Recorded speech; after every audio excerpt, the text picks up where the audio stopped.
हरि कहबो न दिल से तेजा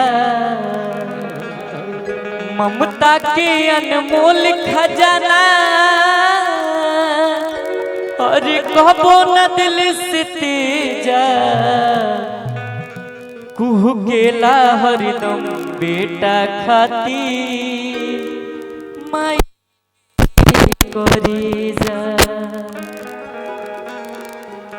तनी एक बार अपने अपने माई खाती हाथ उठा के तनी ताली बजा दीजिए। क्या बात है। हरि ममता के अनमोल खजाना कबो न दिल से तेजा ममता के अनमोल खजाना कबो न दिल से तेजा तू केला हरिदम बेटा खाती माई के करे जा थोड़ी केला हरिदम बेटा खाती माई के करे जा।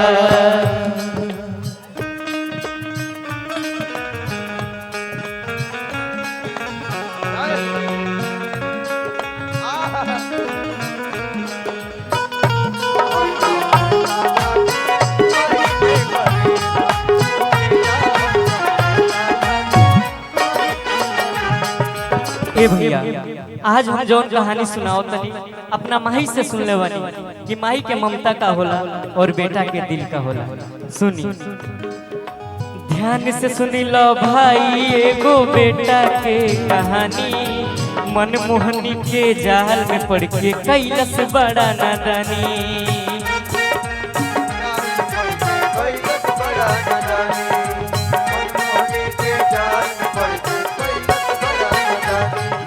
ए भैया जब वो कोठा के लड़के से वो लड़का के प्यार हो जाता तो वो लड़की का शर्त रखलो। सुनी हमसे कितना प्यार करीलो साबित को के दिखावो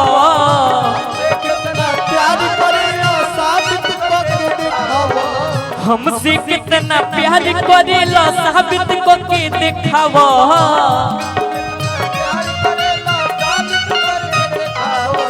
काढ़ी करी जमाई के हमारा खातिर ले आवो।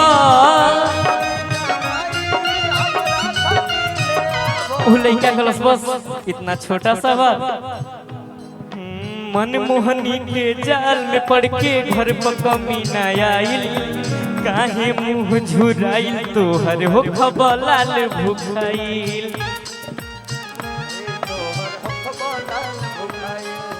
ए भैया उमाई ओ नालायक बेटा के इंतजार में थाली में खाना परोस के ओकरा इंतजार के दुआरी पर बैठल बाड़ी। आ जब वो घरे आओ तो माई समझाओ तड़ी और कह तड़ी एहने ओने के घूमल छोड़ा अपन देह सहेज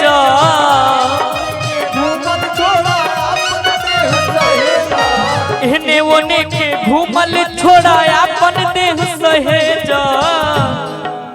वो लड़का कहत वो माई कहत तड़ी बेटा तेने उनके घूमल और ई रंगधारी उंगधारी छोड़ दे रे हमार करेजा फाटेला। वो माई पैसा आटा मांग के लिए ली अचार गो रोटी बनौली और अपने पानी पी के सुत गेली। बाकी वो लड़का कैलस का घींच के खंजर सीना में मरलस ऊ अपना माई के घींच के खंजर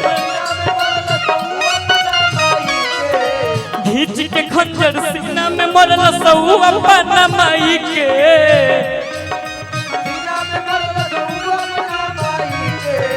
काढ़ी करे जाने के चलल ना आइल दर्द कसाई के।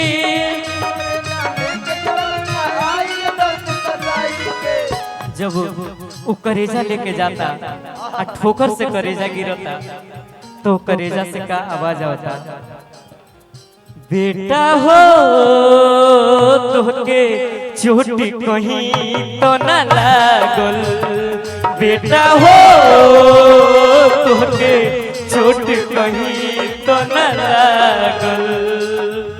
और का ओ करेजा के आखिरी बात ओ करेजा से का आवाज आता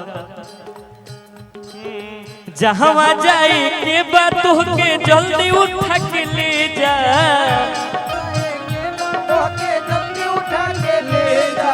जहाँ जाए के बात के जल्दी उठा के ले जा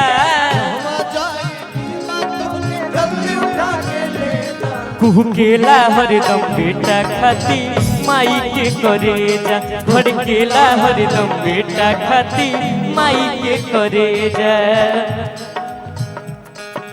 वो करेजा अपना प्रेमिका के देता तो कहता ध्यान से देख लो रानी हम कितना होई दीवाना हो तुहरा खाती माई के भी कईनी आज बेगाना हो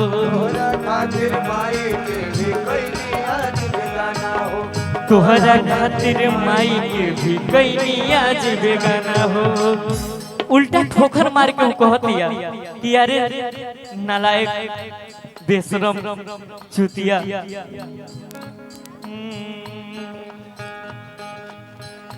अरे आज तलक ना देखनी तोहरा जैसन पूत कसाई के अरे हमारे कहो खब पापी जब न भइल अपना माई के कहतिया अरे आज तलक ना देखनी तोहरा जैसन पूत कसाई के हमर कहू खब पापी जब न भइल अपना माई के कहियो तू हमरो के छोड़ब सटकल तोहर भेजा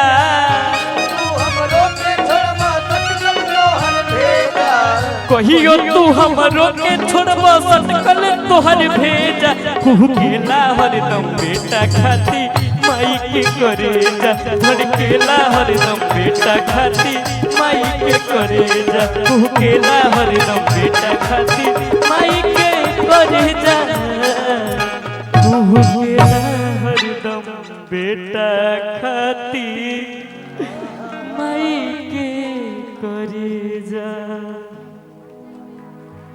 जोरदार।